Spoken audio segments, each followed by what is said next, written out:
Welcome to 9 vibes. ఆ 4000 కోట్ల రూపాయలు ఏమయ్యాయి? ఎన్నికల బాండ్లు కొన్నది ఎవరు? ఏ పార్టీకి చేరాయి? రెండు జాబితాలలో ఏముంది? వెల్లడించని ఎస్బీఐ, ఈసీ వివరాలపై ఆసక్తి చూపని సుప్రీంకోర్టు. మరి ఎన్నికల బాండ్ వ్యవహారం కంచికేనా? Let's watch this story. 6 సంవత్సరాలుగా గుప్పిట మూసిన రహస్యాలు ఒక్కొక్కటిగా బయటపడుతున్నాయి. సుప్రీంకోర్టు ఆదేశాల పుణ్యమా అని ఎన్నికల బాండ్లకు సంబంధించిన సమాచారం దఫదఫాలుగా వెలుగులోకి వస్తోంది. అయితే ఈ సమాచారం పాక్షికమే, గందరగోళాన్ని కూడా సృష్టిస్తోంది. ఎందుకంటే 2019 ఏప్రిల్ 12వ తేదీకి ముందు 4000 కోట్ల రూపాయల విలువ కలిగిన బాండ్ల లావాదేవీలు జరిగాయి. ఆ వివరాలు ఎప్పటికీ తెలిసే అవకాశమే లేదు. సుప్రీంకోర్టు కూడా ఆ సమాచారాన్ని కోరడం లేదు.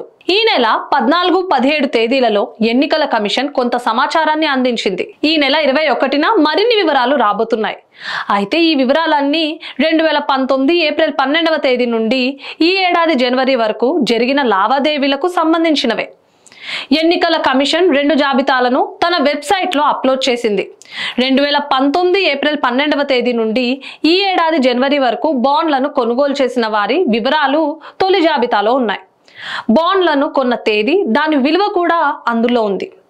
అత్యధికంగా బాండ్లను కొనుగోలు చేసింది ఓ లాటరీ కంపెనీ. ఈడీ వంటి కేంద్ర దర్యాప్తు సంస్థల దాడుల తర్వాత 21 కంపెనీలు బాండ్లను కొనుగోలు చేసినట్లు ఈ జాబితా ద్వారా అర్థమవుతోంది.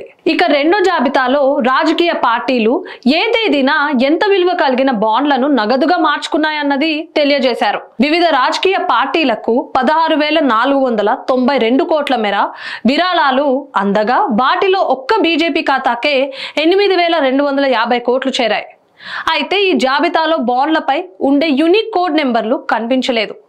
అదేవిధంగా 2019 ఏప్రిల్ 12వ తేదీకి ముందు కొనుగోలు చేసిన బాండ్ల వివరాలు కూడా లేవు. ఎన్నికల కమిషన్ ఈ నెల 17న అందజేసిన సమాచారంలో మాత్రం 2019 ఏప్రిల్ 12వ తేదీకి ముందు కొనుగోలు చేసిన బాండ్లకు సంబంధించి కొన్ని వివరాలు కనిపించాయి. 2019, 2023 మధ్య వివిధ రాజకీయాల పార్టీలు తనకు అందించిన నివేదికలను ఈసీ అప్లోడ్ చేసింది.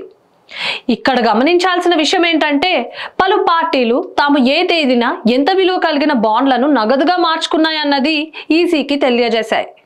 డిఎంకే, అన్నా డిఎంకే, జేడీఎస్ మాత్రమే దాతల పేర్లను వెల్లడించాయి.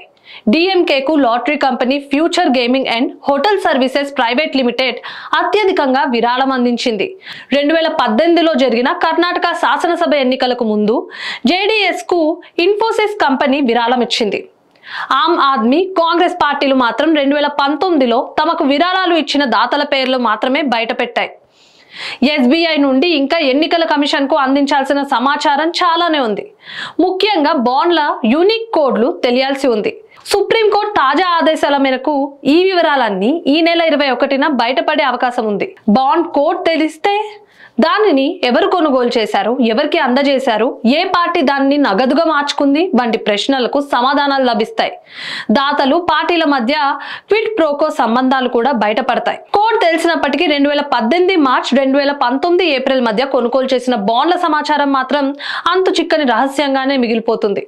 2019 ఏప్రిల్ 12వ తేదీకి ముందు జరిగిన లావాదేవీల సమాచారం బయట పెట్టాల్సిన అవసరం లేదని సుప్రీంకోర్టు అభిప్రాయపడింది.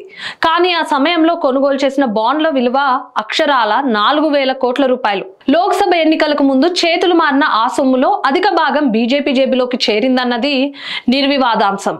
ఇలాంటి మరిన్ని అప్డేట్స్ కోసం స్టే ట్యూన్ టు 9 వైబ్స్.